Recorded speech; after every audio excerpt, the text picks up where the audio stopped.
পড়ছি। এতটুকু বলে টর্চ জলদি নিচের পায়ে স্কেটিং শু পরাতে লাগলো।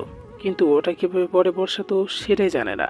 বর্ষা বেশ হতাশ হয়ে বলল, আমি কিভাবে পড়বো এটা? প্রত্যুত্তরে শুভ্র শ্বাস ফেলে নিজেকে শুটা সুন্দর মতো পরে বর্ষাকে উদ্দেশ্য করে বলল। আমার কাছে দাও। বর্ষাও দিল। শুভ্র সযত্নে পরিয়ে দিল বর্ষাকে স্কেটিং শু। পুরোটা সময় বর্ষা শুধু দেখিয়ে গেছে শুভ্রকে। শুভ্রের পড়ানো শেষ হতে সে স্যুট দিল একটা। সাথে সাথে বর্ষা তাকালো শুভ্রের যাওয়ার পানে। কি সুন্দর 1 মিনিটে এই কাজটা করে ফেললো। কিন্তু সে কি করে স্কেটিং করবে? শুভ্র পুরো মাঠটায় একটা রাউন্ড মেরে চলে আসলো বর্ষার কাছে। তারপর বলল, দেখলে কতটা সহজ? এখন তুমি আসো, দেখবে পারবে। কিন্তু বর্ষার সাহস কুলাচ্ছে না। বর্ষা ভয়ার্ত চেহারা নিয়ে বলল, আমি পারবো না, আমার ভয় লাগছে। আগে উঠে তো দাঁড়াও। শুভ্রের কথা শুনলো বর্ষা। আস্তে আস্তে সামনের বেঞ্চটাতে ধরে উঠে দাঁড়াতে লাগলো সে। কিন্তু ব্যর্থ। বর্ষা বয়ার ছুটে সোজা হয়ে দাঁড়াতেই পারছে না। বর্ষার কাজ দেখে শুভ্র এগিয়ে গেল বর্ষার কাছে। তারপর হাত ধরে আস্তে আস্তে সোজা হয়ে দাঁড়ালো।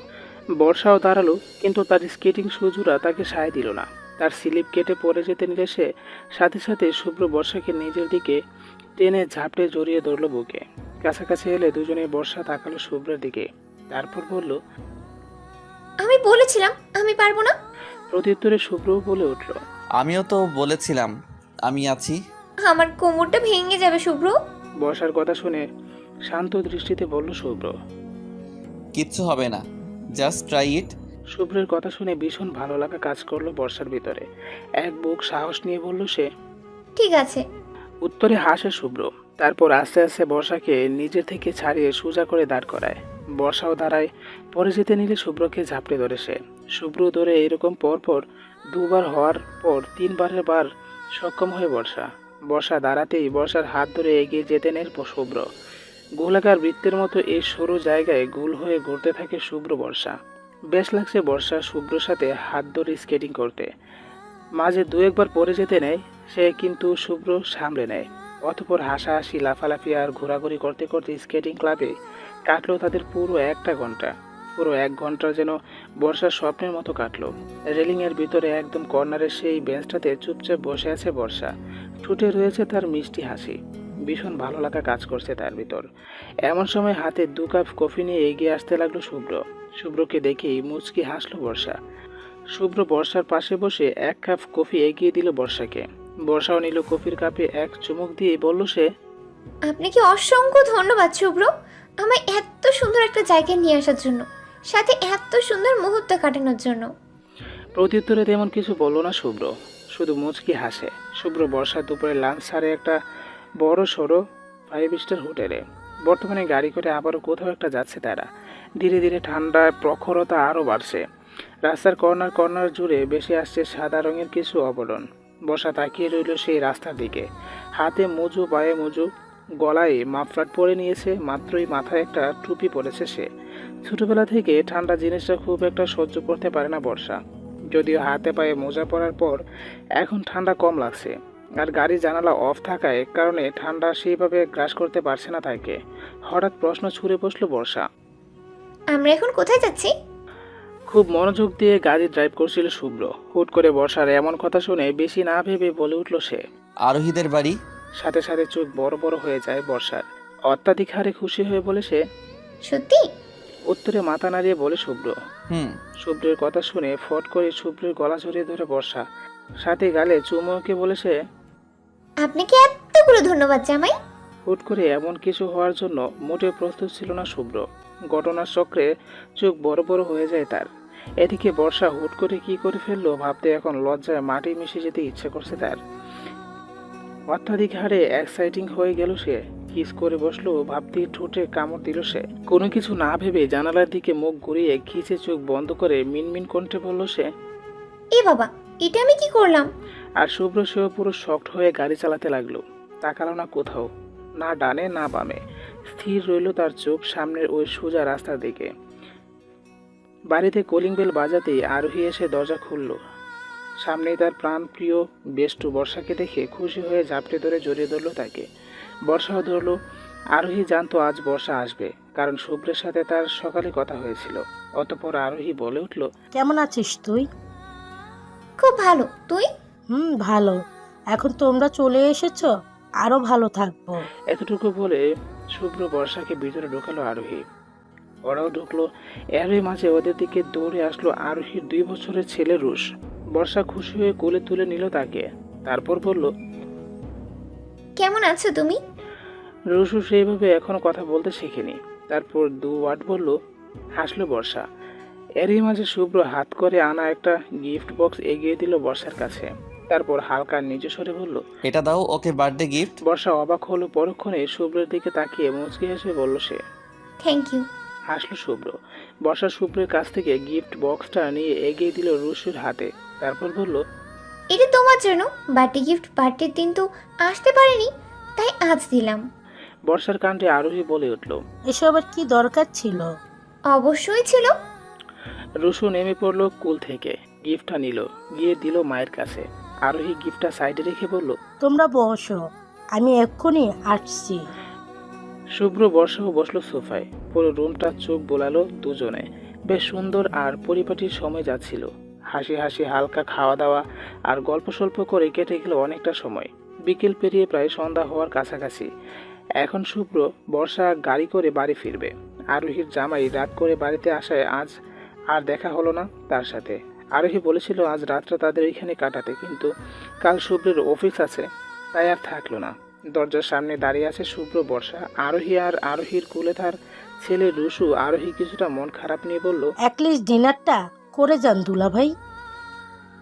উত্তরে শুকনো হাসলো শুভ্র। আর বর্ষা বলে উঠল, অন্য আরেক দিন। আর সামনের সপ্তাহে ভাইয়াকে নিয়ে আমাদের বাড়িতে আসা চাই কিন্তু।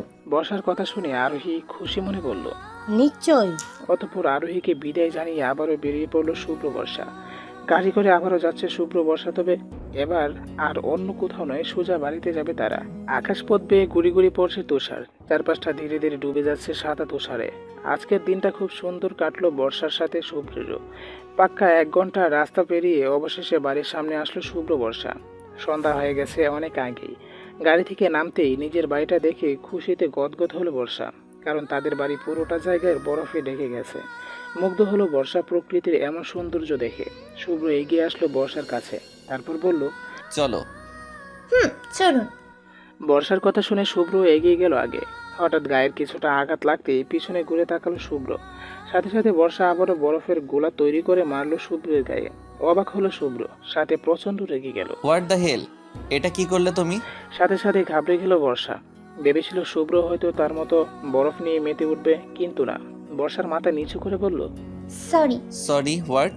সরি তোমাকে তো আমি। বলে নিচ থেকে বরফ উঠিয়ে সেও মারলো বর্ষার গায়ে। সাথে সাথে চমকে উঠল বর্ষা। শুভ্রের দিকে তাকালে শুভ্র হাসলো। শুভ্রের কাণ্ডে বর্ষা খুশি হয়ে বলল, আপনাকে তো আমি। বলে বরফ নিয়ে এগিয়ে গেল বর্ষা শুভ্রের দিকে। বর্ষার কাজ দেখে শুভ্র ছুট লাগালো। তারপর শুরু হলো শুভ্র বর্ষার ছুটোছুটি। পুরো বাড়ি জুড়ে বরফ নিয়ে লাফালাফি করতে লাগলো দুজন, যেন এক অন্যরকম ভালো লাগা। হঠাৎ পায়ে স্লিপ কেটে শুভ্রের গায়ের উপর পড়ে যায় বর্ষা। আচমকা এমনটা হওয়াতে শুভ্র তাল সামলাতে না পেরে পড়ে যায় নিচের বরফের বুকে। দুজনে তাকিয়ে রয়ে দুজনের দিকে। দুজনের চোখ কিছু একটা বলছে। তবে কি এবার ভালোবাসা হবে শুভ্র বর্ষার মাঝে? ঘটবে কি নতুন কিছু, নাকি আবারও আসবে কোনো দোআঁশে ঘেরা দূরত্ব? রাতের জ্যোৎস্না ভরা আলো, জানালার দুদিকে থাকা সাদা পর্দা দুটো উঠছে বরাঙ্গর। জানালা দিয়ে রাতের ওই জ্যোৎস্না ভরা আকাশের বুকে থাকা চাঁদ মামাটাকে দেখা যাচ্ছে স্পষ্ট। তারাও জ্বলছে তার চারদিকে। বাতাসের তীব্রতায় টেবিল জুড়ে থাকা কিছু শুকনো পৃষ্ঠারা উড়ে কিছুক্ষণ পর পর বাইরে থাকা আলোকিত ল্যাম্পপোস্টটাও নির্ঘুম কাটাচ্ছে খুব। গাছের পাতারাও নড়েচড়ে উঠছে হঠাৎ আনমনে। নিরালায় প্রকৃতির এই মুগ্ধতা বর্তমানে প্রকৃতির মাঝে রয়েছে অটক। কেউ দেখছে না, কারণ সবাই যে এখন গভীর ঘুমে। সবার সাথে সাথে আর একজন মগ্ন তখন ঘুমে, আর সে হলো হিয়া। নিজের রুমে খাটের উপর পাশ দিয়ে থাকা টেবিলের কাছে ডায়েরিটা বুকে মাথায় দিয়ে চোখ বুজে ঘুমিয়ে আছে হিয়া নীরবে। গভীর স্বপ্ন দেখছে সে। এমন সময় একটা স্বপ্ন এসে স্বপ্ন পূরণ করা প্রায় দায় তার জন্য। এমন সময় মোবাইলের মেসেজ অপশনটা বেজে উঠল। কেউ লিখলো, বেশি ভেবো না প্রিয়দর্শিনী, তুমি আর তোমার স্বপ্ন দুটোকেই আমি আমার করে নিব। সরু চোখে হিমশীতল এই ঠান্ডার মৌসুমের মাঝে তাকিয়ে আছে বর্ষা শুভ্রের চোখের দিকে। শুভ্র তাকিয়ে আছে। হঠাৎই নিজের হুঁশ আসতে শুভ্র থেকে চোখ সরিয়ে ফেলে বর্ষা। তারপর আস্তে আস্তে শুভ্রের উপর থেকে উঠে পড়ল সে। আনমনে মুচকি হেসে বলল, সরি। এতটুকু বলে তৎক্ষণাৎ দৌড়ে বাড়ির ভিতরে চলে যায় বর্ষা। লজ্জায় নাল নীল বেগুনি হয়ে গেছে সে। বর্ষার কাণ্ডে হাসলো শুভ্র। শুয়ে পড়ল সে বরফের মাঝে। তারপর চোখ বন্ধ করে আকাশপানে তাকিয়ে কাউকে উদ্দেশ্য করে বলল শুভ্র, থ্যাংক ইউ উপন্যাসিকা, হয়তো তুমি ঠিকই বলেছিলে। ভালো, আমি এই বোকারানির সাথেই থাকবো। আর ভালোবাসাটা? ভেবেই চোখ বন্ধ করে ফেলল শুভ্র। দু হাত জড়িয়ে ধরল বুকে। নিমেষে বর্ষার হাসি মাখা মুখটা ভেসে আসলো তার সামনে। চোখ খুললো আবারও, জুড়ে নিঃশ্বাস ফেললো আনমনে। আজ দিনটা যেন বেশ ভালো কাটলো তার। নিজের রুমে ঢুকে আয়নার সামনে দাঁড়িয়ে জুড়ে জুড়ে নিঃশ্বাস ফেললো বর্ষা। নিজের গাল দুটোকে দু হাতে আলতোভাবে চেপে ধরলো সে। পুরো গরম হয়ে গেছে লজ্জা, পুরো লাল হয়ে যাওয়ার অবস্থা তার। বর্ষা আয়নার দিকে তাকিয়ে বলে উঠল, এতটা লজ্জা পাওয়ার ও বা কি আছে? হাসলো আনমনে। মাঝপথে কেটেছে দুদিন। ঘড়ির কাঁটাটা টিক টিক করে চলছে বেশ। রাত চলছে মাঝামাঝি সময়ে। কাল শুভ্রের জন্মদিন, তাই এই রাতের বেলাতে পুরো বাড়িটা খুব সুন্দর করে সাজিয়েছে বর্ষা শুভ্রকে সারপ্রাইজ দিতে। শুভ্রের পছন্দ মতো সব খাবারই বানিয়েছে, সাথে আজ মনটা খুবই ভালো বর্ষার। বাড়ি জুড়ে গুনগুন করে গান গাইছে, সাথে নিজেকে তৈরি করছে সে। আজ মন মতো সাজবে। গায়ে বাহারি রঙের শাড়ি পরেছে সে, চুল দিয়েছে খুলে, কানে ঝুমকো, এক হাতে বাহারি রঙের চুড়ি আর অন্য হাতে ঘড়ি। চোখের কাজল, আইলাইনার, মাস্কারার সাথে ঠোঁটে লাল লিপস্টিক দিয়ে খুব সুন্দর করে নিজেকে সাজিয়েছে সে। ঘড়ির কাঁটায় তখন প্রায় রাত 11টা ছাড়িয়ে গেছে। আর 1 ঘন্টা পরেই কালকের নতুন সময় শুরু হবে। বর্ষার মনে মনে প্রার্থনা করছে আজ অন্তত শুভ্র টাইম মতো বাড়িতে আসুক, যেন ঠিক রাত 12টার সময়ে শুভ্রকে সারপ্রাইজ দিতে পারে বর্ষা। বর্ষার ভাবনাগুলোর মাঝে বাড়ির কলিং বেলটা বেজে উঠল উচ্চ স্বরে। সাথে সাথে হালকা চমকে উঠল বর্ষা। আজ বেশি এক্সাইটিং হয়ে গেছে বর্ষা। বসা থেকে উঠে দাঁড়ালো বর্ষা। তারপর আয়নার এক পলক দেখে শাড়িটার কুচি ধরে মনে মনে দরজা খুলে যেন শুভ্রকে দেখে এমন চিন্তা ভাবনা নিয়ে আস্তে আস্তে এগিয়ে গিয়ে চলল বর্ষা। দরজা পর্যন্ত আসতে আবারও কলিং বেলটা বেজে উঠল। বর্ষা চোখ বন্ধ করে মনে মনে বলল, প্লিজ দরজার ওপাশে থাকা ব্যক্তিটি যেন শুভ্রই হয়। মনে মনে এমন প্রার্থনা করে জোরে শ্বাস ফেলে চোখ খুলে আস্তে আস্তে খুলতে লাগলো দরজা। দরজা খুলতে সত্যি সত্যি শুভ্রকে থেকে প্রচণ্ড লেভেলের খুশি হয়েছে। আর শুভ্র এত রাতে বর্ষাকে এমন সাজসজ্জায় চেহারা দেখে বেশ অবাক হয়ে বলল, এত রাতে সেজেগুজে কোথায় যাচ্ছ? আর দরজা খুলতে এত টাইম নিচ্ছিলে কেন? প্রত্যুত্তরে বর্ষা বেশি কিছু না ভেবে বলল, এমনি। এমনি এমনি দরজা খুলতে দেরি হচ্ছিল? শুভ্রের কথা শুনে হালকা খুশি ভাব নিয়ে বলল বর্ষা। ওই আর কি, আমার ভালো লাগছে দেখতে। বর্ষার কথা শুনে আবারও পিছনে ঘুরে তাকিয়ে বর্ষার দিকে তাকালো শুভ্র। আজ বেশ অন্যরকম লাগছে বর্ষাকে। শুভ্র নিজের পায়ে জুতোটা খুলতে খুলতে বলল, সুন্দর লাগছে, কিন্তু এত রাতে সেজেছ কেন? শুভ্রের কথা শুনে খুশি হয়ে বর্ষা তারপর বলে, এমনি। এটাও এমনি? ততক্ষণে শুভ্র জুতো খুলে তাকায় বাড়ির ভিতরে। বেশ পরিপাটি আর স্বাচ্ছন্দ্য লাগছে বাড়িটাকে। শুভ্র বেশ খানিকটা অবাক হয়ে বলল, আজ কি স্পেশাল কিছু আছে বর্ষা? আছে তো। বর্ষার কথা শুনে বেশ অবাক চোখে তাকায় শুভ্র বর্ষার দিকে। তারপর বলে, কি সেটা? উত্তরে এক্সাইটিং হয়ে বলল বর্ষা, আপনার জন্য একটা সারপ্রাইজ আছে শুভ্র, তাড়াতাড়ি রুমে গিয়ে ফ্রেশ হয়ে আসুন, হাতে বেশি সময় নেই। কি সারপ্রাইজ? শুভ্রের কথা শুনে দেয়ালে ঝুলে থাকা ঘড়িটার দিকে তাকিয়ে বলে বর্ষা। এত কিছু বলার সময় নেই, আগে গিয়ে ফ্রেশ হন তারপর বলবো। বলে শুভ্রকে ঠেলে ঠুলে রুমে নিয়ে ওয়াশরুমে ঢুকিয়ে দেয় বর্ষা।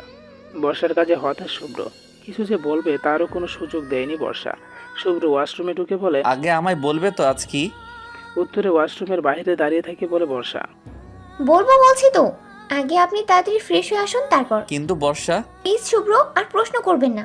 হঠাৎ শুভ্র আর কিছু বলল না। বিনিময়ে সে ওয়াশরুমের দরজা আটকালো। নিমিষেই ঘড়ির কাঁটা 11:40। রুমের মধ্যে পায়চারি করছে বর্ষা। সময় মতো সবটা করতে পারবে কিনা ভেবেই টেনশন হচ্ছে তার। এর মধ্যে টাওয়াল পরে ওয়াশরুম থেকে বের হয়ে শুভ্র। দরজা খোলার আওয়াজ পেতে পিছনে ঘুরে তাকায় বর্ষা। শুভ্রের দিকে এক পলক তাকিয়ে চটজলদি চোখ সরিয়ে ফেলে বর্ষা। তারপর বলে, বিছানার উপর আপনার জামা কাপড় রেখেছি আমি, ওগুলো পরে তাড়াতাড়ি চলে আসুন নিচে, আমি আপনার জন্য অপেক্ষা করছি শুভ্র, প্লিজ দেরি করবেন না। এতটুকু বলে তাড়াতাড়ি রুম থেকে বেরিয়ে যায় বর্ষা। বর্ষার কাজে আরো নিরাশ শুভ্র। সে বুঝতে পারছে না বর্ষা এক্স্যাক্টলি করতে কি চাইছে। অতপর বেশি ভাবলো না শুভ্র। চটজলদি বর্ষার রাখা কালো শার্ট প্যান্ট পরে নিয়ে চুল মুছতে মুছতে দরজা খুলে বের হলো শুভ্র। ঘড়ির কাঁটা 11:50। এবার বেশ টেনশন হচ্ছে বর্ষার। শুভ্র এখনো কেন আসছে না? টাইম মতো না হলে কি করে হবে এসব? এরই মাঝে শুভ্র নিচে নেমে এলো। শুভ্রকে দেখে খুশি হয় বর্ষা। চট জলদি এগিয়ে যায় শুভ্রের কাছে। তারপর ওর হাত ধরে বলল বর্ষা। আপনি চলে এসেছেন? আর একটু আগে আসতে পারলে না? যাই হোক, চলুন আমার সাথে।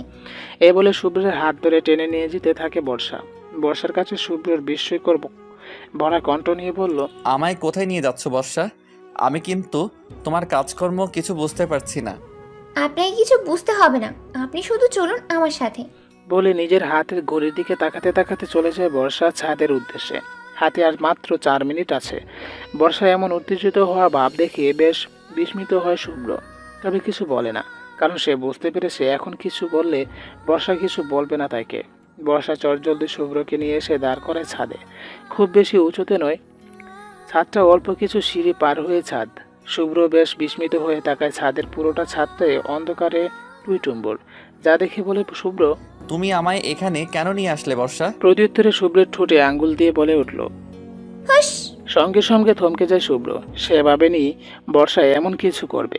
শুভ্রের চোখের দিকে তাকাতেই পিছনে ঘুরে বসে বর্ষা। শুভ্র থেকে কয়েক কদম দূরে যায় সে। শুভ্র শুধু নির্বাক হয়ে তাকিয়ে আছে বর্ষার পানে। অল্প কিছুক্ষণ পর বর্ষা আবারও তাকায় ঘড়ির দিকে। তারপর জুড়ে নিঃশ্বাস ফেলে শুভ্রর দিকে তাকাতে তাকাতে আর পিছন যেতে বলে, 5, 4, 3। বর্ষার কাজে আরো অবাক হয়ে তাকিয়ে রয় বর্ষার পানে। এরই মাঝে বর্ষা মুখে হাসি নিয়ে পিছনে যেতে যেতে দুহাত অপসারিত করে জুড়ে চেঁচিয়ে বলে উঠল। 2, 1, 0। হ্যাপি বার্থডে শুভ্র! সঙ্গে সঙ্গে পুরো ছাদ আলোয় ভরে যায়। আকাশপথে বেরিয়ে চলে উঠল আলোরা। আতশবাজিটা জ্বলে উঠে তৎক্ষণাৎ। সাথে আকাশপথে বড় বড় ইংরেজি অক্ষরে লেখা ওঠে হ্যাপি বার্থডে শুভ্র। পুরো ছাদটায় লাইটিং করার সাথে লাভের বেলুন দিয়ে সাজানো। মাঝখানে একটা টেবিল, তার উপর ক্যান্ডেল দিয়ে সাজানো। তার মাঝে মুখে একগাল হাসি নিয়ে দাঁড়িয়ে আছে বর্ষা। শুভ্র জাস্ট হা হয়ে তাকিয়ে আছে পুরো জায়গাটার দিকে। সে তো ভুলেই গিয়েছিল আজ তার জন্মদিন। শুভ্র জাস্ট নির্বাক চোখে তাকিয়ে রয় বর্ষার মুখের দিকে। সে ভাবেনি বর্ষা তাকে এমন কোনো সারপ্রাইজ দিবে। শুভ্র একটু একটু করে এগিয়ে যায় বর্ষার প্রাণে। বর্ষার মুখে মিষ্টি হাসি নিয়ে তাকিয়ে রয় শুভ্রের দিকে। পরিশেষে টাইম টু টাইম সবটা করতে পারে সে। বর্ষা শুভ্রের দিকে এগিয়ে এসে বলে, হ্যাপি বার্থডে জামাই, শুভ জন্মদিন। শুভ্র খুশি হয়, ভীষণ খুশি হয়। হুট করে জড়িয়ে ধরে সে বর্ষাকে। তারপর বলে, থ্যাংক ইউ। শুভ্রর কাজে প্রথমত চমকে উঠল, পরক্ষণেই নিজেকে সামলে নেয় বর্ষা। কিছু বলে না, শুধু মুচকি হাসে। আলোকিত ছাদ, লাইটিং করা দেয়াল, বেলুনে ভর্তি আশপাশ, সাথে রঙিন করে সাজানো এই টেবিলের পাশে দাঁড়িয়ে আছে শুভ্র বর্ষা। তাদের সামনে রয়েছে বিশাল বড় একটা কেক, যেটা নিজ হাতে তৈরি করেছে বর্ষা। হঠাৎ টেবিলের নিচ থেকে একটা গিফট বক্স বের করে মুচকি হেসে এগিয়ে দিল বর্ষা শুভ্রের দিকে। তারপর বলল, এটা আপনার জন্য, অনেক খুঁজে বের করেছি, দেখে নিবেন তো পরে, স্পেশাল কিছু আছে আপনার জন্য। শুভ্র নেয় বক্সটা। খুলতে নিলে বলে বর্ষা, এখন খোলা লাগবে না, আপনি পরে দেখে নিন। অবাক হয় শুভ্র, তবে বেশি না ভেবে বলে, ঠিক আছে। অতঃপর কেক কাটে দুজনে। সাথে খুব সুন্দরভাবে সেলিব্রেট করে শুভ্রের জন্মদিন। হালকা শীত শীত ভাব, চারপাশে আকাশটা জলজল করছে খুব। সাথে সাথে জলজল করছে শুভ্রর বর্ষার মুখ। এবার তবে ভালোবাসাটা হয়েই যাবে। আচমকা শুভ্রের গালে কেক লাগিয়ে দেয় বর্ষা। বর্ষার এমন কাজে চমকে যায় শুভ্র। পরক্ষণে খুশি হয়ে সেও লাগিয়ে দিতে নেয় বর্ষাকে। শুভ্রর কাছে চোট লাগায় বর্ষা। তারপর শুরু হয় দুজনের মাঝে ছুটাছুটি। খুশিরা আজ উড়ছে আকাশ বেয়ে, ছুটছে হিম শীতল মেশানো পাহাড়ের মাছ দিয়ে। ভালোবাসা জড়িয়ে আছে আজ ধূসর রঙের মাঠ জুড়ে। ছুটছে জোড়া দুই পাখি নিজেদের অজান্তেই, ভালোবাসার রঙিন পাখনা দিয়ে। তবে কি দোসররা নিববে আজ শ্রাবণের পথ দিয়ে? অজানা আনমনে কথাগুলো লিখল হিয়া ডায়েরির পৃষ্ঠা জুড়ে। খোলা জমিনের মাঝে উঁচু এক গাছের নিচে বসে আছে হিয়া। চারপাশে দিয়ে ধেই ধেই করে আসছে বাতাস। বাতাসে হিয়ার চুল উঠছে। হঠাৎ হঠাৎ আনমনে অনায়াসে মাথার উপর দিয়ে আচমকা উড়ে গেল বিশাল এক প্লেন। হিয়া তাকালো সেদিকে। আনমনে হাসলো নিজের অজান্তে। মাথার উপর থাকা গাছের পাতা ছিঁড়ে এসে পড়লো তার গায়ে। হিয়া তাকালো সেই গা ঘেঁষা পড়ে যাওয়া শুকনো পাতার দিকে। তারপর আনমনে গালে হাত দিয়ে বলল, ভালোবাসা সত্যি খুব সুন্দর, তাই না মিষ্টি পাতা? মুচকি হাসলো নীরবে। গালে হাত দিয়ে তাকাতে হিয়া আকাশের পানে। গুদুলি বিকেল তখন। আকাশটা বেশ সুন্দর আজ। বিশাল সবুজে ঘেরা মাঠের মাঝখানে একটা সুন্দর সবুজ ঘেরা গাছের নিচে বসেছিল হিয়া। আজ হুট করে বাড়ি থেকে বেরিয়ে এখানে এসে বসে আছে সে, কিন্তু এখন থেকে যেতে হবে, অনেকটা দেরি হয়ে গেছে। হিয়া দাঁড়ালো তৎক্ষণাৎ, হাতে থাকা ডায়েরিটা সাথে ব্যাগটা নিয়ে এগিয়ে যেতে লাগলো সে। হঠাৎ ডায়েরির ভিতর থেকে নিচে পড়লো একটা ছেঁড়া পৃষ্ঠা, যেখানে লেখা ছিল ধূসর শ্রাবণ। বাতাসের তীব্র ছোঁয়ায় হুট করে কোথাও একটা উড়ে গেল সেটা। কেউ দেখলো না, হয়তো কেউ দেখবেও না। মিলিয়ে যাবে আজ সবুজের মাঝে ঘাসের বুকে ছিঁড়ে অজানা কোনো পথে, অবহেলায় অবহেলিত আকাঙ্ক্ষা নিয়ে। রাত একটার কাছাকাছি আলোকিত ছাদ জড়িয়ে ছিটিয়ে থাকা বেলুন, সাথে ঝলমলে আকাশের মাঝে পাশাপাশি দুটো রঙিন চেয়ারে বসে আছে শুভ্র আর বর্ষা। আকাশ দেখছে তারা।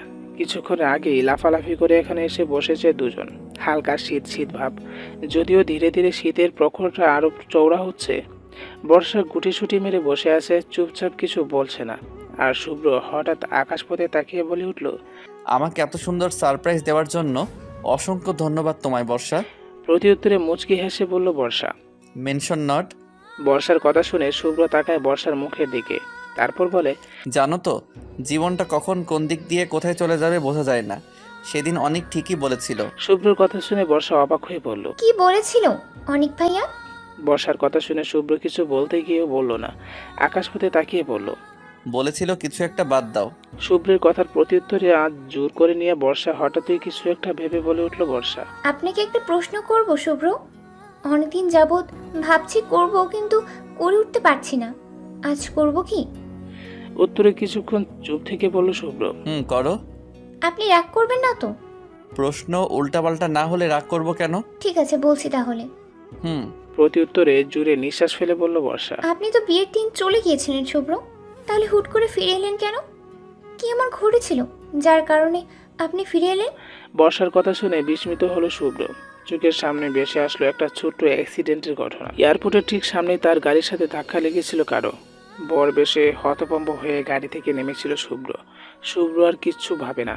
এরই মাঝে আবারও প্রশ্ন করলো বর্ষা, কি হলো? কথা বলছেন না কেন? বলুন না, কি হয়েছিল সেদিন? শুভ্র চুপ রইল। বলবে কি বলবে না ভেবে কনফিউজ সে। শুভ্রকে এবারও চুপচাপ থাকতে দেখে হতাশ বর্ষা। হয়তো এমন কিছু হয়েছিল যেটা শুভ্র চাইছে না বর্ষাকে বলতে। বর্ষা আর জোর করলো না, শীতল জোড়া কণ্ঠ নিয়ে বলল উঠল, আপনি যখন বলতে চাইছেন না, তখন আমি জোর করব না শুভ্র। যাই হোক, বাদ দিন, অনেক রাত হয়ে গেছে, শীতও করছে খুব। চলুন ভিতরে যাই। এতটুকু বলে বসা থেকে উঠে দাঁড়ালো বর্ষা। শাড়ির আঁচলটা ঠিক করে অগ্রসর হতে লাগলো রুমের দিকে। বর্ষাকে যেতে দেখে শুভ্র বেশি কিছু না ভেবে হাত ধরে বসলো বর্ষা। শুভ্রের কাছে অবাক চোখে তাকায় বর্ষা শুভ্র দেখে। কিছু বলবে তার আগে শুভ্র নীরব চোখে তাকায় বর্ষার দিকে, তারপর বলে, তুমি শুনতে চাও সেদিন কি হয়েছিল?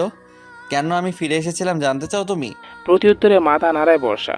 বসে পড়ে আবারও রকিং চেয়ারে, তারপর বলে, চাই তো, বলবেন আমায়? অবশ্যই বলবো। শুভ্রের কথা শুনে বেশ আগ্রহ নিয়ে বলে বর্ষা। তাহলে বলুন। শুভ্র কিছু বলবে এরই মাঝে উচ্চস্বরে ফোনটা বেজে উঠল শুভ্রের। আচমকা এমন হওয়ায় শুভ্র বর্ষা দুজন পুরো চমকে উঠল।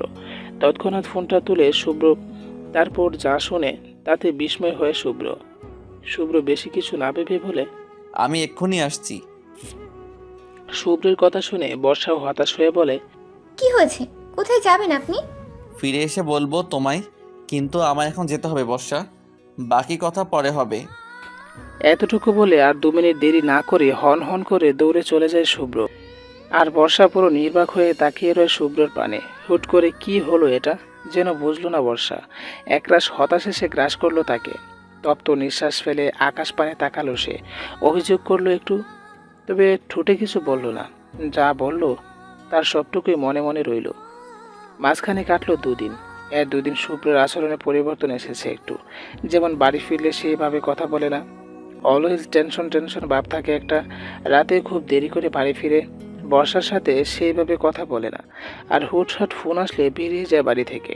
শুভ্র হুট করে পাল্টে যাওয়া এমন আচরণে বেশ খারাপ লাগা কাজ করে বর্ষার। সে বুঝতে পারছে না শুভ্রের কি হলো। শুভ্রকে যে কিছু জিজ্ঞেস করবে সে সুযোগটা পাচ্ছে না বর্ষা। বিকেল 5টার কাছাকাছি নানা কিছু ভাবতে ভাবতে হাতে কিছু জিনিসপত্র নিয়ে রাস্তা পার হচ্ছিল বর্ষা।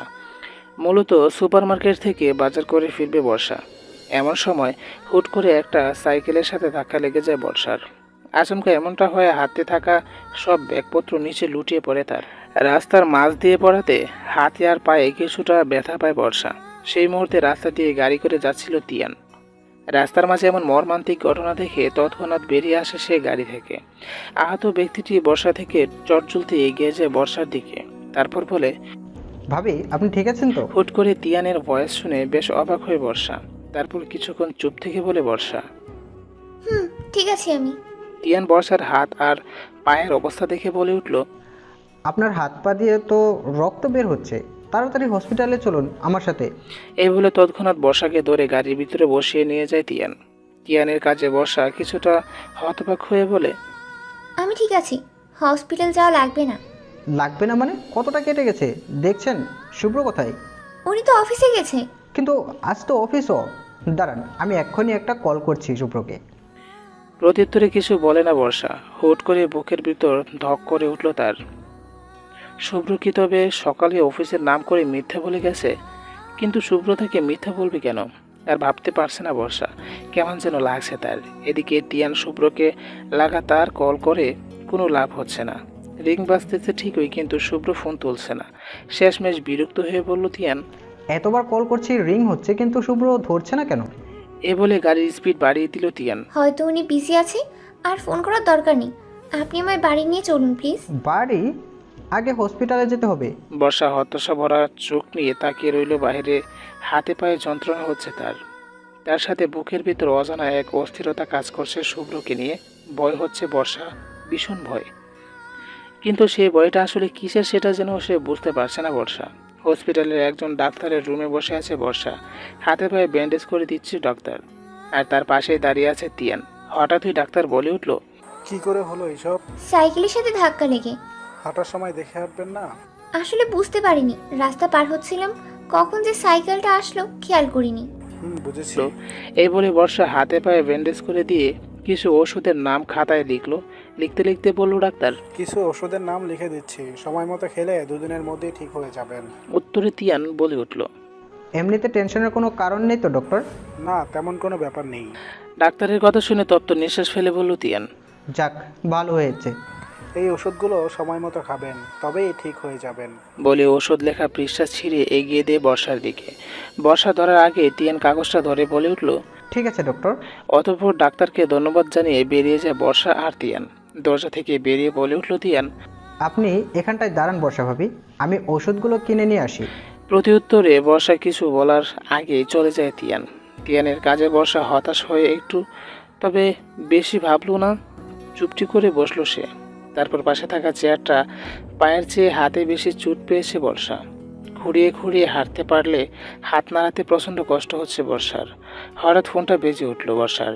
উপরে মায়ের নাম্বার দেখে খুশি মনে ফোনটা তুলে আস্তে আস্তে এগিয়ে যায় সামনে। নিজের অবস্থার কথাটা পুরোপুরি চেপে গিয়ে বলল সে, হ্যালো মা, কেমন আছো তুমি?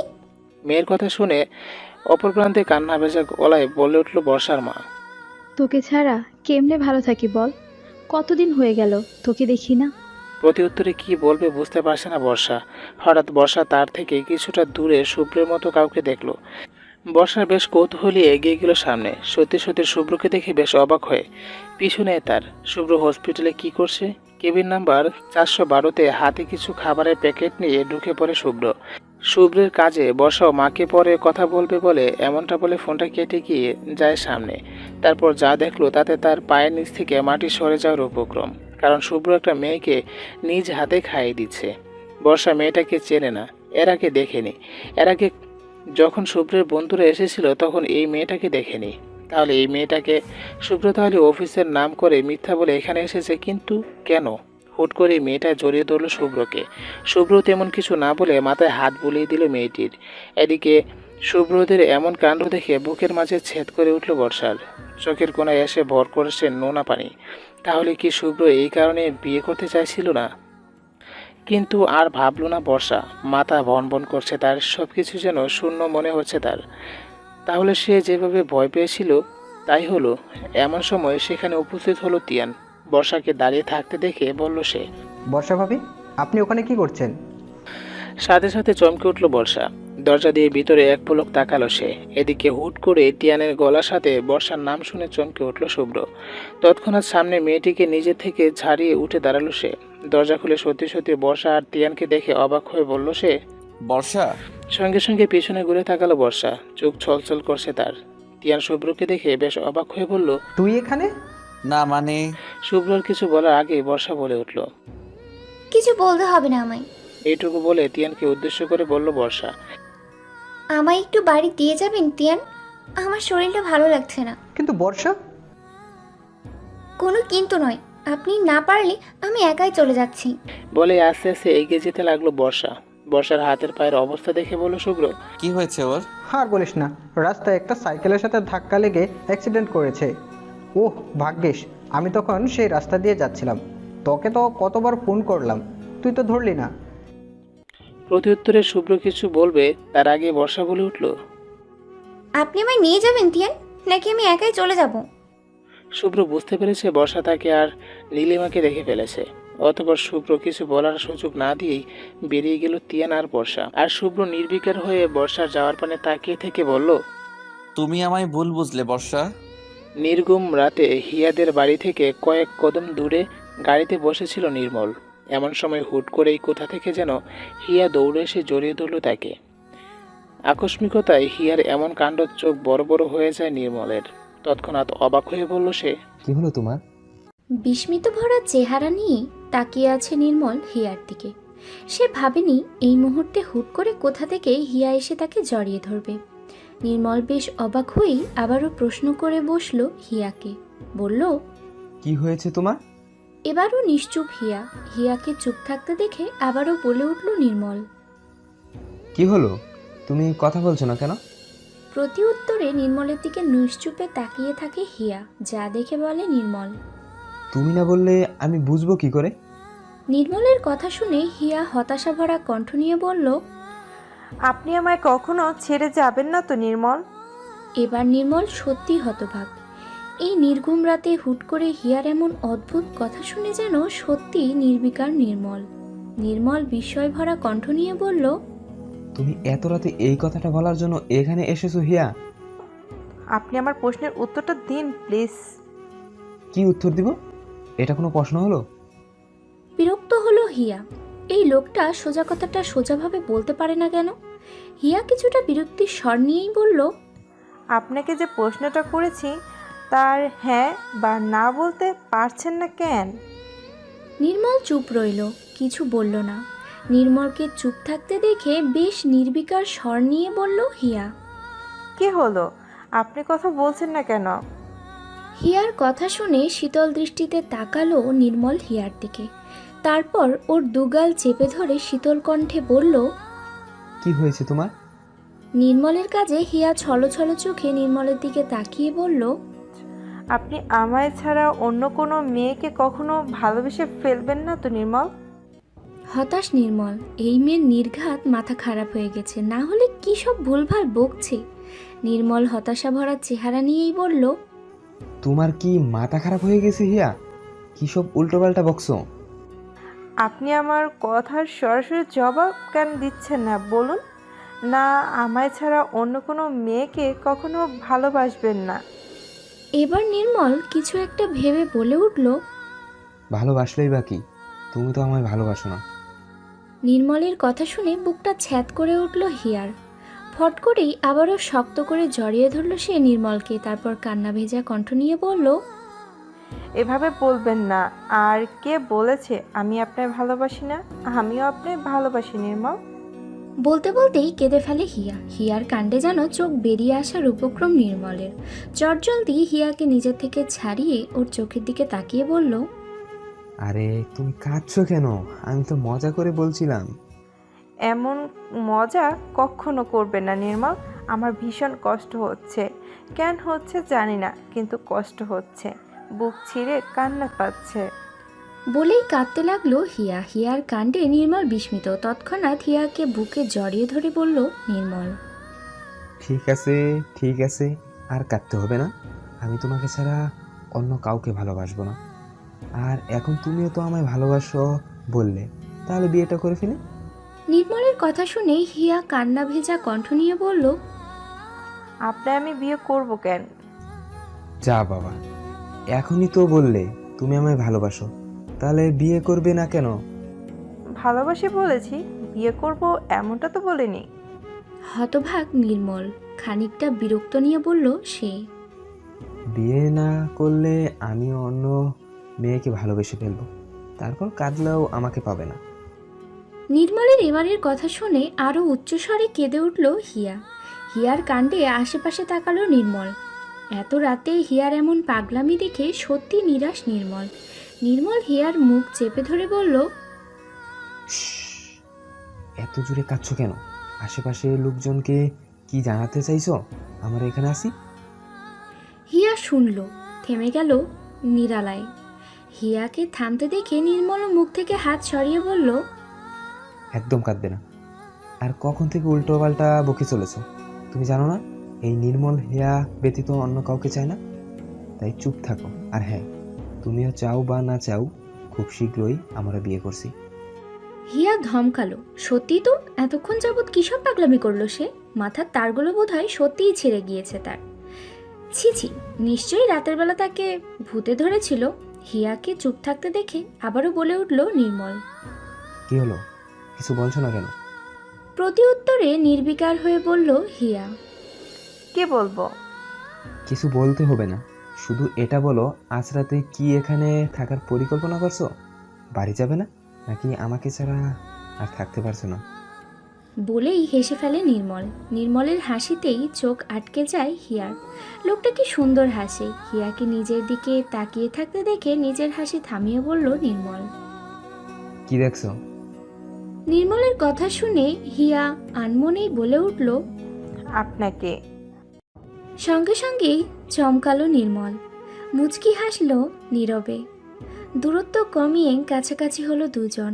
নির্মল হিয়ার কানের কাছে মুখ নিয়ে শীতল ভেজা কণ্ঠ নিয়ে বলল, তুমি যে আমাতে বড় আসক্ত হয়ে গেছো তা কি তুমি জানো? চমকে উঠল হিয়া। নির্বিকার চোখে তাকালো সে নির্মলের চোখের দিকে। হিয়া তাকাতেই আবারও বলে উঠল নির্মল, এত প্রেমে পড়ো না প্রিয়দর্শিনী, পরে কিন্তু বিপদে পড়ে যাবে। প্রতিবার নির্মলের এমন শীতল ভেজা কথা শুনে চুপ থাকলেও এবার আর চুপ থাকলো না হিয়া। আনমনেই বলে উঠল সে, আপনি পড়েছেন কি বিপদে? হাসলো নির্মল, তারপর বলল, পড়েছি বলেই না তোমায় সাবধান করছি। আবারও থেমে গেল হিয়া। এই লোকটার সাথে কথা বলে কোনো কালেই পেরে ওঠেনি হিয়া। আজও তার ব্যতিক্রম কিছুই হলো না। থেমে গেল হিয়া, আর কিছুই বলল না। এমনিতেই নিজের পাগলিমিতে নিজেই লজ্জিত আজ। আকাশটা কালো, মেঘ জমেছে অল্প। যদিও সময়টা বিকেল পেরিয়ে সন্ধ্যার কাছাকাছি, চারপাশে শীতল ভেজা বাতাস বইছে খুব। গাছের পাতারাও নড়ে চড়ে উঠছে বারংবার। এসবের ভিড়েই বেলকনিতে চুপচাপ দাঁড়িয়ে আছে বর্ষা। নির্বিকার সে। চোখের পানি শুকিয়ে গেছে অনেক আগেই। বুকের ভেতর দগদগ করছে, সাথে চিনচিনে ব্যথা অনুভব হচ্ছে খুব। বর্ষ কল্পনাও করতে পারেনি শুভ্রতাকে ঠকাবে। অবশ্য ঠকাবে বললে ভুল হবে, সুব্রত কোনোদিন তাকে ভালোই বাসেনি। বিয়ের আগেই তো ডিভোর্স নিয়ে কথা বলেছিল। এবার বর্ষা বুঝতে পেরেছে শুভ্র কেন বিয়েটা করতে চায়নি। শুভ্র তাকে ঠকায়নি, সুব্রত এই বিয়েটাই করতেই চায়নি। তাহলে শুভ্র কী করে ঠকালো? পরিবারের চাপে পড়ে তাকে বিয়ে করতে বাধ্য হয়েছে এক প্রকার বলা যায়। এই মুহূর্তে বর্ষার মনে হচ্ছে শুভ্র সেদিন ফিরে না আসলেই ভালো হতো। কিন্তু সেদিন তো শুভ্র চলে যাওয়াতে বড্ড অভিমান হয়েছিল তার বেলা। বর্ষা ভাবল, অনেক কিছুই ভাবল। মাথার ভিতরে হাজার হাজার কথা যেন কিলবিল করছে তার। শুভ্র তাকে ঠকায়নি, শুভ্রের দোষ দিলে একদমই ভুল হবে। তার কোনো রাইট নেই শুভ্রকে কিছু বলার। সব গল্পই যে বিয়ের পরে তার স্বামী তার স্ত্রীকে ভালোবাসবে এমনটা নাও হতে পারে। দুদিন আগেও শুভ্রের আচরণে মনে হয়েছিল বর্ষার শুভ্র হয়তো নিজের অজান্তেই ভালোবেসে ফেলেছে তাকে। কিন্তু না, তার ধারণা ভুল ছিল। শুভ্র কোনো কালেই তাকে ভালোবাসেনি, হয়তো কোনো দিন ভালোবাসবেও না। এমন সময় সেখানে দৌড়ে আসলো শুভ্র। বর্ষার দিকে এগিয়ে এসে হতভম্ব গলায় বলল সে। বর্ষা। সাথে সাথেই ছলো ছলো চোখে পিছনে ঘুরে তাকালো বর্ষা। বর্ষাকে তাকাতে দেখে শুভ্র বলে উঠল, তুমি যা দেখেছো। আর কিছু বলার আগেই হাত দেখিয়ে থামিয়ে দেয় বর্ষা শুভ্রকে। তারপর বলে, আমি কি আপনাকে কিছু বলেছি শুভ্র? তাহলে কৈফিয়ত কেন দিচ্ছেন? কিন্তু বর্ষা। আপনার কোনো দোষ নেই শুভ্র, সব দোষ আমার। আর তার থেকেও বড় কথা, আমি হলাম আপনার জীবনের উটকো ঝামেলা। আমার জন্য আপনি কতবার আঘাত পেয়েছেন বলুন তো? তুমি আমায় ভুল বুঝছো বর্ষা। ভুল ঠিক জানি না, আমার এখন ভালো লাগছে না, আমি রুমে গেলাম। এতটুকু বলেই চলে যেতে নেয় বর্ষা। বর্ষাকে যেতে দেখে শুভ্র হাত ধরে বসে বর্ষার। তারপরে বলে, আমার কথাটা তো শুনবে একবার। আপনাকে কিছু বলতে হবে না শুভ্র। তুমি আবারও আমায় ভুল বুঝছো বর্ষা। আমার কথাগুলো শুনলে আমি জানি তুমি বুঝবে আমায়, তাই প্লিজ একবার আমার কথাটা শোনো। শুভ্রের কথা শুনল এবার। নির্বিকার স্বরেই বলল সে। ঠিক আছে, বলুন তবে। আসলে বর্ষা হয়েছে কি। শুভ্র আর কিছু বলার আগেই সশব্দে ফোনটা বেজে উঠল তার। সঙ্গে সঙ্গেই চমকে উঠল শুভ্র। তৎক্ষণাৎ ফোনটা হাতে নিল সে। হসপিটাল থেকেই ফোন এসেছে। শুভ্র একবার বর্ষা তো একবার ফোনটার দিকে তাকাচ্ছে। বর্ষা বুঝলো বিষয়টা। নিজের হাতটা শুভ্রের থেকে ছাড়িয়ে বলল, আমরা পরে কথা বলবো। এতটুকু বলে তৎক্ষণাৎ জায়গা ত্যাগ করলো সে। আর শুভ্র পুরো হতাশ হয়ে দাঁড়িয়ে রইল কিছুক্ষণ। এরই মাঝে ফোনটা কেটে আবারও বেজে উঠল। শুভ্র নির্বিকার হয়েই ফোনটা তুলে বলল, আসছি আমি। মাঝপথে কেটে যায় কয়েকটা দিন। এই কয়েকটা দিনেই শুভ্র বর্ষার দূরত্ব বেড়ে গেছে আরও। কারোর সাথেই কথা হয় না তেমন। শুভ্র অনেকবার অনেক কিছু বলতে চেয়েও বলতে পারে না, যার দরুন দূরত্ব যেন আগের চেয়েও বেশি বেড়ে গেছে তাদের মাঝে। পরিস্থিতি এমন যে শুভ্র চাইলেও কিছু করতে পারছে না। এয়ারপোর্টে নিজের ব্যাগপত্র নিয়ে দাঁড়িয়ে আছে বর্ষা। আজ বাংলাদেশ যাবে সে। এখানে থাকলে দম বন্ধ হয়ে মারা পড়বে। শুভ্রকে দেখলেও ভীষণ কষ্ট হয় তার। আর বাড়ি থেকে খবর এসেছে দাদুর শরীরটাও নাকি ঠিক নেই। তাই অনেক ভেবে সিদ্ধান্ত নিল বাংলাদেশ যাবে বর্ষা। তারপর শুভ্রকে মুক্তি দিয়ে দিবে। এভাবে তো আর চলতে দেয়া যায় না। নানা কিছু ভেবে তপ্ত নিঃশ্বাস ফেলে ঢুকে পড়ল বর্ষা এয়ারপোর্টের ভিতরে। গাড়ি থেকে বাড়ির উদ্দেশ্যে যাচ্ছে শুভ্র। মনটা আজ ভীষণ ফুরফুরে লাগছে তার। অবশেষে নিজের ঝামেলা মিটিয়ে বেরিয়ে আসতে পেরেছে সে। শুভ্র ভেবেই নিয়েছে আজই বর্ষাকে সব কিছু বলে তাদের দূরত্ব হটিয়ে তার মনের কথা বলবে বর্ষাকে। অনেক হয়েছে, আর নয়। নানা কিছু ভেবে ফোনটা হাতে নিল শুভ্র। তারপর মেসেজ লিখল বর্ষাকে, আমি আসছি। তোমাকে আমার মনের সব কথা আজই বলবো বোকারানি। হসপিটালের মেয়েটা কে ছিল, কেন আমি বিয়ের দিন ফিরে এসেছিলাম, কেন তোমায় বিয়ে করেছি, সব বলবো আমি। অনেক হয়েছে দূরত্ব, আর নয়।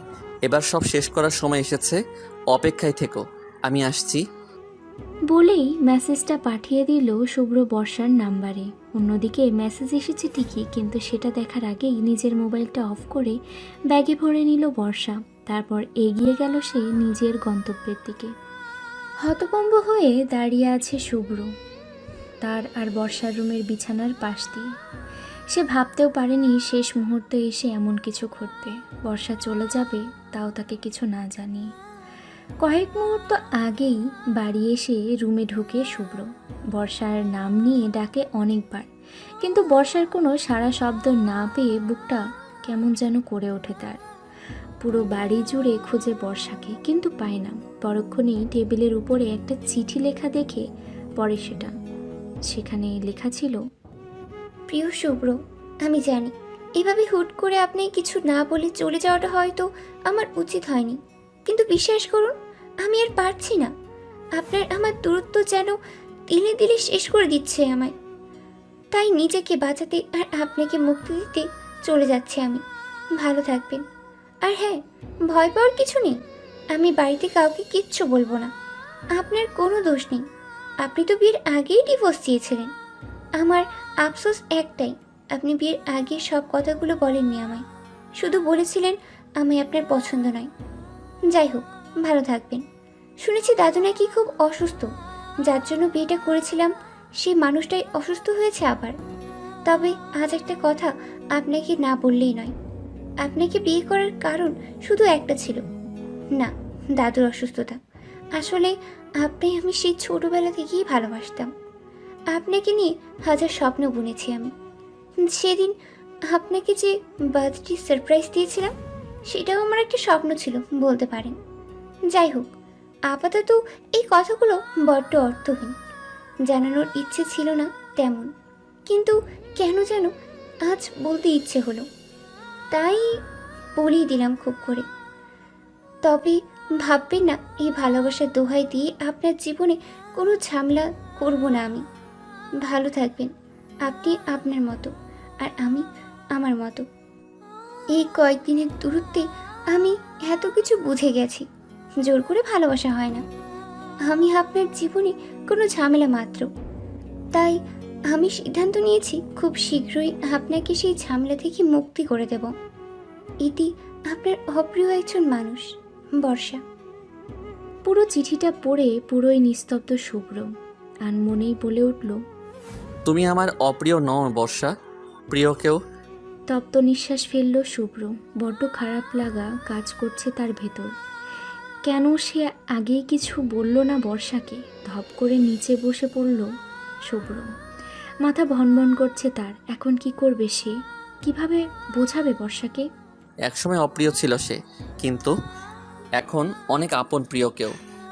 মাথা ভনভন করছে শুভ্রের। হঠাৎই শুভ্রের চোখ গেল খাটের ঠিক কর্নারের দিকে।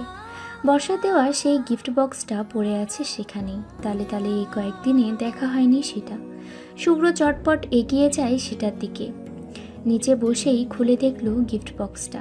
সেখানে রয়েছে লাভের তৈরি একটা শোপিস, সাথে ছোট একটা লাল রঙের টেডি, তার সাথে ছোট্ট একটা চিরকুট। শুভ্র সব রেখে চিরকুটটা হাতে নিল। সেখানে লেখা, জানি না আমার অনুভূতিগুলো আজও আপনার কাছে উপস্থাপন করতে পারবো কিনা। অনেকদিন যাবৎ ভাবছি আপনাকে আমার মনের কথাগুলো বলেই দিই, কিন্তু সাহসই কুলাচ্ছিল না। তবে আজ অনেক ভেবে চিন্তে সাহস করে বলতে এসেছি আপনায়। ভীষণ ভালোবাসি আপনায়, সেই ছোটবেলা থেকে। আপনাকে ছোটবেলা থেকে নিজের অজান্তে অনেকবার আঘাত করেছি আমি। এর জন্য আমি খুবই দুঃখিত। জানি না আপনি কোনো দিনও আমায় ভালোবাসবেন কিনা, তবে আমি বাসি, ভীষণ বাসি, বড্ড ভালোবাসি আপনায়। আপনার উত্তরের অপেক্ষায় আছি, কিন্তু প্লিজ নিরাশ করবেন না একটু। ইতি, বর্ষা। আনমনেই হাসল শুভ্র। মেয়েটা তাকে বড্ডই ভালোবেসে ফেলেছে, কিন্তু এখন কথাটা ভাবতেই হাসি গায়েব হয়ে গেল শুভ্রের। কি করবে এখন? হঠাৎই বলে উঠল শুভ্র, বাংলাদেশ যেতে হবে, যত তাড়াতাড়ি সম্ভব দূরত্ব হাঁটাতেই হবে। এ যেন বেশি যন্ত্রণা দিয়ে ফেলেছে তাদের। জানিস তো, একটুখানি ভুল বোঝাবুঝি একটা সম্পর্ক ভেঙে দেওয়ার অনেকখানি ক্ষমতা রাখে। কিছুটা ওই কাচের গ্লাস হাত থেকে পড়ে গিয়ে ভেঙে যাওয়ার সময়ের মতো। ভরা ক্লাসরুমের মাঝে বসে হুট করেই কথাটা বলে উঠল হিয়া সিফাকে। আর হিয়ার কথা শুনে হালকা চমকে উঠল সিফা। বেশ খানিকটা অবাক হয়েই বলল সে, মানে? প্রতি উত্তরে তাকায় হিয়া সিফার মুখের দিকে, তারপর বলে, তুই কি বুঝিসনি আমার কথা? বুঝিনি এমনটা নয়, আসলে তুই কিসের ভিডিওর কথা বললি সেটাই ভাবছি। বেশি ভেবে কাজ নেই বুঝলি। সবসময় এতটুকু মাথায় রাখবে যে অনেক সময় আমরা চোখের সামনে যেটা দেখি সেটা সত্যি হয় না। দেখে না দেখার মাঝেও অনেক সত্যতা লুকিয়ে থাকে, যেটা জানলে হয়তো তুই নিজেও ভীষণ চমকে যাবি। হিয়ার কথার আগামাথা কিছু বুঝতে না পেরেই বলে উঠল সিফা, আমি তোর কথার আগামাথা কিছুই বুঝতে পারছি না হিয়া। এবার বেশ বিরক্ত হলো হিয়া। বিরক্ত মাখা দৃষ্টি নিয়েই সিফার দিকে তাকিয়ে বলল সে, এত বুঝে তোর কি কাজ? যা বাবা, এত কিছু বললি, কিন্তু কেন বললি তা শুনবো না। বেশি শুনে কাজ নেই, শুধু এতটুকু জেনে রাখ, খুব শীঘ্রই আমি আর নির্মল বিয়ে করছি। সঙ্গে সঙ্গে চোখ বড় বড় হয়ে যায় সিফার। অবাক হয়েই বলে সে, কি? দিনে দিনে কি কানা হয়ে যাচ্ছিস নাকি? কানা হয়নি, কিন্তু তোর কথাটা যেন হজম হলো না। হজম না হওয়ার কি আছে? তুই সত্যি সত্যি নির্মল ভাইয়াকে বিয়ে করবি? তা নয় তো কি, নির্মল আমায় কতটা ভালোবাসে বলতো। কিন্তু কিছুদিন আগেই তো নির্মল ভাইয়াকে ভিলেন বলে আখ্যায়িত করলি, তার বেলা? ওগুলো সব পুরনো আর আগের কথা, জানিস না আগের দিন বাগে খায়। তার মানে তুইও? উত্তরে মুচকি হাসে হিয়া, যা দেখে সিফা খুশি হয়ে বলে, যা ভালো হয়েছে, অবশেষে নির্মল ভাইয়া তোর মন জয় করতে পারলো। উরে কাকু বিয়া খামু। শেষের কথাটা সিফা এতটাই জোরে বলল যে আশেপাশের সবাই তাকালো ওদের দিকে। টিচার তো তৎক্ষণাৎ বলেই উঠল, সাইলেন্স। সিফা ঠোঁটে কামড় দিল মুহূর্তেই। সিফার কাণ্ডে হিয়া সোজা হয়ে বসলো, তারপর বইয়ের পাতার দিকে তাকিয়ে আস্তে আস্তে বলল, তুই কি আস্তে কথা বলতে পারিস না বুদ্ধু? হিয়ার কথা শুনে সিফাও ঠোঁটে কামড় দিয়ে আসতে বলল, সরি দোস্ত, এক্সাইটিং এর জন্য হয়ে গেছে। প্রতি উত্তরে শুধু একটা শব্দই উচ্চারণ করে হিয়া, পাগল একটা। সত্তা দিয়ে ডাইনিং টেবিলের সামনে বসে টিভিতে নাটক দেখতে দেখতে সুপারি কাটছিল বর্ষাদের বাড়ির কাজের লোক রাহেলা সুন্দরী। পাশেই বর্ষার মা বসে আছে চুপচাপ। ইদানিং কোনো কিছুই ভালো লাগে না তার। বর্ষা বাবা মায়ের একমাত্র সন্তান, যার দরুন বর্ষা চলে যাওয়ায় পুরো বাড়িটাই একদম ফাঁকা হয়ে গেছে তাদের। হঠাৎই রাহিলা সুন্দরী বলে উঠল, আচ্ছা আপা, এই যে বাংলা নাটকগুলায় খালি নায়ক লইয়া টানাটানি করে, কামটা কি ঠিক করে কন? বিয়ে হয়ে গেছে, তারপরও এক লগে 2-3টা মাইয়া নায়কের লইয়া টানাটানি করে। কই হেতি গো, দেশে কি পোলার অভাব পড়ছে নাকি? আমগো গ্রামে কতগুলো বেডা আছে, এখনো বিয়া করে নাই। ওদের পিছনে গুড় করলেও তো হয়।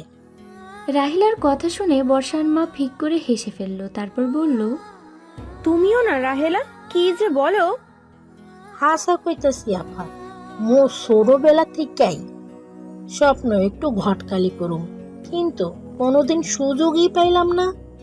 রাহিলার কথা শুনে এবার উচ্চ স্বরে হেসে ফেলল বর্ষার মা। পাল্টা কিছু বলবে এরই মাঝে বাড়ির কলিং বেলটা বেজে উঠল উচ্চ শব্দে, যা দেখে রাহিলা সুপারি কাটা বন্ধ করে বলল, আপনি বহেন, আমি খুলতেছি। বলেই চটজলদি বসা থেকে উঠে দাঁড়ালো রাহেলা। তারপর এগিয়ে গেল দরজার কাছে। দরজা খুলতেই বর্ষাকে দেখে বেশ অবাক হয়েই চেঁচিয়ে বলল রাহেলা, আপা, বর্ষামণি আইছে। রাহিলার কথা শুনে বর্ষার মা বেশ অবাক হয়েই বলল, মাথা গেছে নাকি রাহেলা?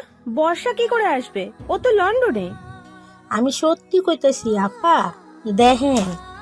ততক্ষণে বর্ষাও বাড়ির ভিতরে ঢুকে পড়ে। বর্ষার মাও পিছনে ঘুরে সত্যি সত্যি বর্ষাকে দেখে অবাক হয়ে বলে উঠল, তুই এসেছিস মা? প্রতি উত্তরে মায়ের কাছে এগিয়ে সে মাকে জড়িয়ে ধরে নির্বিকার গলায় বলল বর্ষা, কেমন আছো মা? ভালো, তুই? ভালো। মেয়ের কথা শুনে মেয়েকে ছাড়িয়ে বলল বর্ষার মা, তা হঠাৎ চলে এলি, শুভ্র আসেনি? তোমাদের কথা ভীষণ মনে পড়ছিল, আর দাদুরও নাকি শরীরটা ভালো নেই, তাই চলে এলাম। তা না হয় বুঝলাম, শুভ্র আসেনি কেন? উনি অফিসের কাছে ব্যস্ত মা, তাই আসেনি, আমি একাই এসেছি। ও, তা তুই কি এয়ারপোর্ট থেকে সরাসরি এখানে এসেছিস? যাক, ভালো হয়েছে। তুই রুমে গিয়ে ফ্রেশ হ, আমি খাবার দিচ্ছি। মায়ের কথার উত্তর হিসেবে তেমন কিছু না বলেই নিজের রুমের দিকে অগ্রসর হলো বর্ষা। মেয়ের কাজে খানিকটা খটকা লাগলো বর্ষার মায়ের। মেয়েটা হুট করেই চলে এলেও কাউকে কিছু না বলে, চোখ মুখ দেখেও ঠিক ভালো ঠেকলো না কিছু। কি হয়েছে তবে, ভাবলো বর্ষার মা। হসপিটালে নিজের রুমের চেম্বারে বসে আছে নির্মল। চোখে মুখে খুশির ছাপ তার। পরিশেষে তার প্রাণপ্রিয়দর্শিনী তাকে ভালোবাসি বলেছে। এবার খুব শীঘ্রই হিয়াকে বিয়ে করে একেবারে নিজের করে নিবে নির্মল। হঠাৎই পেশেন্টের কথায় হুঁশ আসে নির্মলের। পেশেন্ট বলে, আবার কি আশা লাগবে ডাক্তারবাবু? প্রতি উত্তরে পেশেন্টের দিকে তাকিয়ে বলল নির্মল, জি, এই ওষুধগুলো খেয়ে কতটুকু সুস্থতা ফিল করছেন এটা বলার জন্য হলেও আপনাকে একবার আসতে হবে। ঠিক আছে ডাক্তারবাবু। এই বলে লোকটি বেরিয়ে গেল রুম থেকে। এর মাঝেই সেখানে উপস্থিত হলো নির্মলের বন্ধু আকিব। খুব খুশি খুশি ভাব নিয়েই বলল সে। ভাই, ভাবি তো বিয়ে করতে রাজি, এবার তবে বিয়ের তোড়জোড়টা শুরু করে দেই। আকিবের কথা শুনে বেশ অবাক হয়ে বলল নির্মল। তুই কি করে জানলি? আরে ভাই, এখন কি আর খাই সুজি? আপনার হাবভাব দেখলে হলেও অনেক কিছু বুঝি। হাসলো নির্মল। আশ্চর্য, তার হাবভাব কি বলে দিচ্ছে হিয়া তাকে বিয়ে করতে রাজি হয়ে গেছে। নির্মল লজ্জা পাচ্ছে, চোখে মুখে স্পষ্ট লজ্জার ছাপ। নির্মলের কাণ্ডে আকিব হেসেই বলে উঠল, আরে ভাই, এত লজ্জা পেলে চলবে কোন? আমি মোটেও লজ্জা পাচ্ছি না। আপনার চোখ তো তা বলছে না ভাই। তুই আবার কবে থেকে চোখ পড়তে শুরু করলি? এই তো ভাই, মাত্রই। তুই যাবি এখান থেকে? হাসলো আকিব। প্রথমবার নির্মলের পেছনে লাগার সুযোগ পেয়েছে সে। এত সহজে ছেড়ে দিলে চলে নাকি? আকিব হেসেই বলল, তা ভাই, আপনার বাসর ঘরের বিছানার চাদরটাকে কালার দিলে ভালো হবে। বাইকটা কালার, নাকি রং চা খাওয়ার পর নিচের চা পাতা পড়লে যে কালারটা হয় ওই কালার? তবে আপনি চাইলে আমি সিলভার কালারটাও দিতে পারি ভাই। নির্মল মগ্ন ছিল হিয়াকে নিয়ে, তাই আকিবের কথা শুনে আনমনেই বলে উঠল নির্মল। বাইকটা কালারে দিস। পরক্ষণে কি বলল সেটা ভাবতেই চোখ বড় বড় করে বলল নির্মল। কি করলি তুই? সঙ্গে সঙ্গে উচ্চ স্বরে হেসে ফেলল আকিব। আকিবের হাসি দেখে তেড়ে আসলো নির্মল। তারপরে বলল, মজা নিচ্ছিস আমার সাথে? তোরে তো আমি। সাথে সাথেই আকিব হাসতে হাসতে দৌড়ে বেরিয়ে গেল রুম থেকে। আকিব যেতেই থেমে গিয়ে বসে পড়ল নির্মল। মাথাটা বোধহয় সত্যি সত্যিই গেছে তার। হঠাৎই দরজা খুলে আবারও বলে উঠল আকিব, ভাই, আমি যেমনই পারি আপনার জন্য বাইকটা কালারের বিছানার চাদর কিনেই ছাড়মো, যতই হোক আপনার বাসর ঘর বলে কথা। রেগে যায় নির্মল। দ্বিতীয়বারের মতো আকিবের দিকে তেড়ে যেতে যেতে বলে, দাঁড়া, তোর বাইকটা কালার বাইর করছি আমি। নির্মলের কথা শুনেই পগার পার আকিব। তাকে আর পাইকে, তবে বাইকটা কালার চাদর মাস্ট চাই তার। অন্ধকার রাত, আকাশটা নির্বিকার প্রায়। আর এই নির্বিকার আকাশের ভিড়েই বেলকুনিতে চুপচাপ বসে আছে শুভ্র, হাতে তার সিগারেট। সচরাচর এইসব খায় না শুভ্র, কিন্তু আজ খাচ্ছে। নিজের ভুলের জন্য নিজেকেই অপরাধী মনে হচ্ছে শুভ্রের, সাথে কষ্টও পেতে হচ্ছে খুব। বর্ষা তাকে ছেড়ে চলে গেছে মাত্র কয়েক ঘন্টাই তো হলো, কিন্তু এই কয়েক ঘন্টায় শুভ্রকে বর্ষার শূন্যতা ফিল করাচ্ছে হাড়ে হাড়ে। পোকারানি বড্ড বেশি কষ্ট দিয়ে গেছে তাকে। শুভ্র বুঝতে পারছে না এই মুহূর্তে তার ঠিক কি করা উচিত। বাংলাদেশ গেলেই কি সব সমস্যার সমাধান হয়ে যাবে তার? কিন্তু বর্ষা কি বুঝবে তাকে? বুঝে উঠতে পারছে না শুভ্র। সব কিছু শূন্য শূন্য লাগছে কেমন। সিগারেটে আরেকবার টান দিল শুভ্র, ধোঁয়া ওঠালো পরপর। এমন সময় বিকট শব্দে শুভ্রের ফোনটা বেজে উঠল। শুভ্র ফোনটা হাতে নিল, দেখল মোবাইল স্ক্রিনে থাকা ঔপন্যাসিকা নামটা জলজল করছে। শুভ্র দেখল নামটা, তাকিয়ে রইল মোবাইল স্ক্রিনের দিকেই, কিন্তু ফোনটা তুলল না। ভালো লাগছে না এই মুহূর্তে। শুভ্র তাকিয়ে থাকতে থাকতেই ফোন বেজে কেটে গেল একবার। শুভ্র তাকিয়ে রইল সেদিকে। এরই মাঝে আবারও বেজে উঠল ফোনটা। শুভ্র এবারও তাকিয়ে রইল কিছুক্ষণ। তারপর ইচ্ছে না থাকা সত্ত্বেও ফোনটা তুলল সে। তারপর নীরব কণ্ঠে বলল, হ্যালো। সাথে সাথেই অপর প্রান্তের মেয়েটি বলে উঠল, কি মিস্টার হিরো, হিরোইন ছেড়ে চলে গেছে বলে দেবদাস হয়ে বসে আছেন নাকি? মেয়েটির কথা শুনে খুব আক্ষেপ নিয়েই বলে উঠল শুভ্র। আর হিরো? আমার তো মনে হয় এই গল্পের আসল ভিলেন আমি। শুভ্রের কথা শুনে হাসলো মেয়েটি। যা শুনে বলল শুভ্র, তুমি হাসছো? হাসবো না তো কি করব? কি এত ভাবছেন বলুন তো? বিশ্বাস করো, আমি সত্যি বুঝতে পারছি না এই মুহূর্তে আমার কি করা উচিত। কি করবেন মানে? হিরোইনের অভিমান ভাঙাবেন? তা বাংলাদেশে কবে আসতেছেন? আসতে তো কালই মন চায়, কিন্তু অফিস থেকে ছুটি দিচ্ছে না। আপনার অফিস আগে না বউ? আর বউ, সে তো ভুল বুঝে ডিভোর্স দেওয়ার কথা ভাবছে। তা ভাববে না আপনি অন্য মেয়েকে জড়িয়ে ধরবেন, বউকে ইগনোর করবেন, তাহলে বউ কি তা দেখে ঘরে বসে আঙুল চুষবে? হতভাগ শুভ্র, হতভাগ হয়েই বলল শুভ্র। তুই সব জেনেও এসব বলছো? বলছি, কারণ বর্ষা তো জানে না, এটা আপনায় বুঝতে হবে। আর বর্ষার জায়গায় যে কেউ থাকলে এমনটাই করতো, আমি থাকলেও হয়তো আমিও এমনই করতাম। সব বুঝতে পারছি আমি, কিন্তু পরিস্থিতিটাই এমন ছিল যে আমি চাইলেও কিছু করতে পারছিলাম না। তবে আমি তো এসেছিলাম বর্ষার কাছে সবটা বলতে, কিন্তু সব শোনার আগেই তো বর্ষা চলে গেল। আসলে কি বলুন তো, জীবনটা এমনই, হুট করেই সব কিছু ঘটে যায়। সেটাই তো দেখছি। তবে এখন যা হয়ে গেছে সেটা ভেবে লাভ নেই। সামনে খারাপ কিছু হওয়ার সবটা সামলান শুভ্র। সামলাবো তো বটেই। তাড়াতাড়ি করবেন, দূরত্ব আর সয় না। শুভ্র অবাক হলো অপর প্রান্তের মেয়েটার কথা শুনে। অবাক হয়েই বলল সে, তোমার আবার কিসের দূরত্ব? ওটা আপনি বুঝবেন না। যাই হোক, তোমার খবর বলো, বিয়ে কবে করছো? শুভ্রের কথা শুনে বেশ আগ্রহ নিয়েই বলল মেয়েটি। করব খুব শীঘ্রই, আপনাকে আর বর্ষাকে, কিন্তু আসতেই হবে। তা নয় আসলাম, তোমার হিটলার বাবা রাজি তো বিয়েতে? বাবার কথা জানি না, কিন্তু বিয়েটা আমি